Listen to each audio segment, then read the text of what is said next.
Сәлеметсіздер ме? Мен жас ғалым ауылдан байқауының қатысушысы, Ақтөбе облысы Әйтеке би ауданы Әйке ауылы Әйке жалпы орта білім беретін мектебінің 8 сынып оқушысы Нұрлан Назым. Мен бүгінгі қорғайын деп отырған тақырыбым зұлмат жылдар ізі Алжир лагерінің жалпы тарихын айтып кетемін.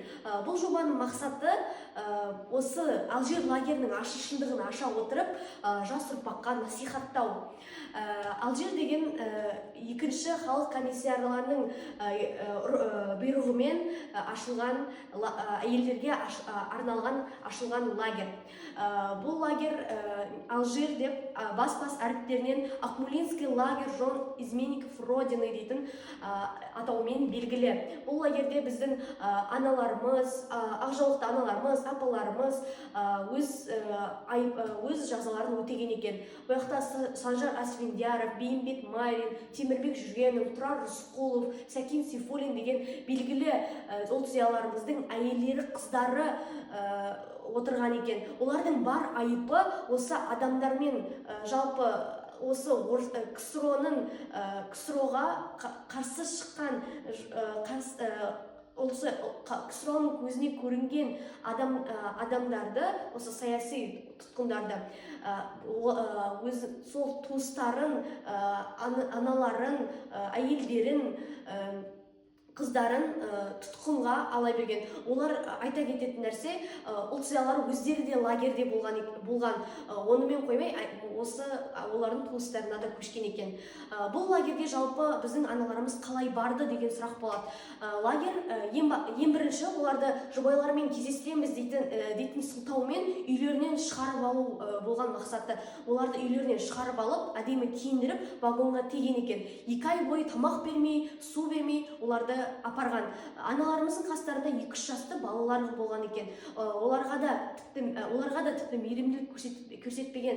Сонда әр станцияға тоқтап, өлік бар ма деп тексеріп отырған екен. Сонда аналарымыз бізге де мейірімділік көрсетеді-ау деп ойлаған екен. Сонда қағазды алып, қолдарын кесіп отырып, өздерінің кім екенін жазып, дәретхананың тесігіне тығып кеткен екен. Олар осы лагерге біз аналарымызды қатыған аязда айдап жаяу апарған.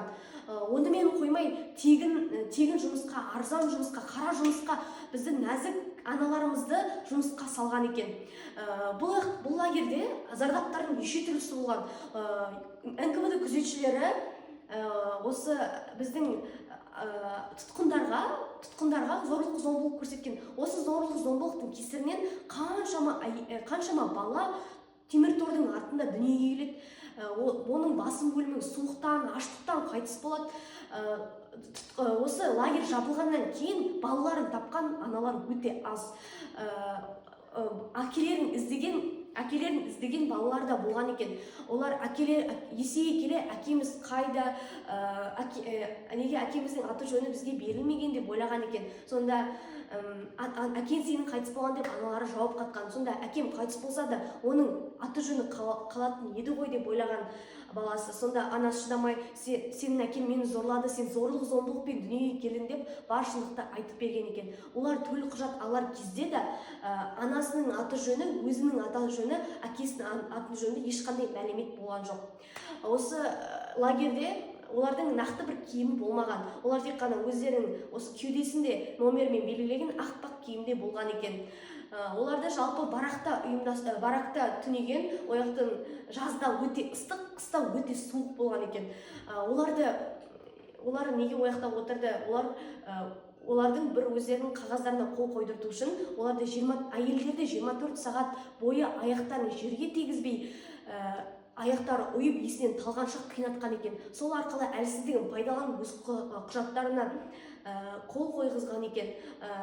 Біздің аналарымыз есінен танып 24 сағат бойы қиналып отқанда, олар күзетшілер 2-3 сағат бойы ауысып отырған екен. Біздің аналарымызға тамақ жайлы мүлдем айтуға болмайды екен.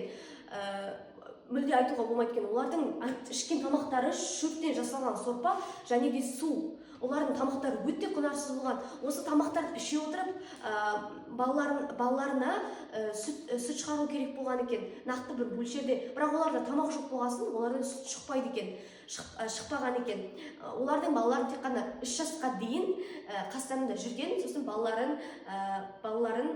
балалар үйіне алып кеткен. Бір Тұрар Рысқұловтың қызының мәліметтерінің айтуы бойынша біз аш болғанбыз, соншалық өлі тышқан жеуге мәжбүр болдық деп жазып кеткен екен. Осы ауыл тұрғындары балшыққа құртты орап тас лақтырғандай болған екен. Сонда Гертруда Полатайс неміс қызы бізді мазақ етіп, бізді де жеп көреді екен деп ойлап, сол құртты алып көргенде балшыққа ораған қатқан ірімшік екенін көреді. Сонда оны жинап алып, қалтасын салып, бараққа барып, әйелдерін таратып, бәрі жеп алады. Сонда бұл әңгімені Гертруда Полатайс бәріне таратып, қазақтың қандай мейірімді адамдар екенін айтып, сол туралы құрт асыл тас дейтін өлең шығарған екен.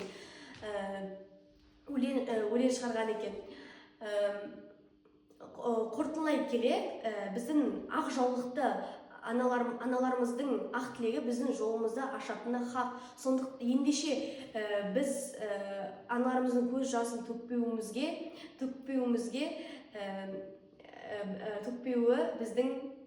біз секілді жас ұрпақтың мойнында. Тарихымызды біле жүрейік, баяндай жүрейік. Назарларыңызға рахмет.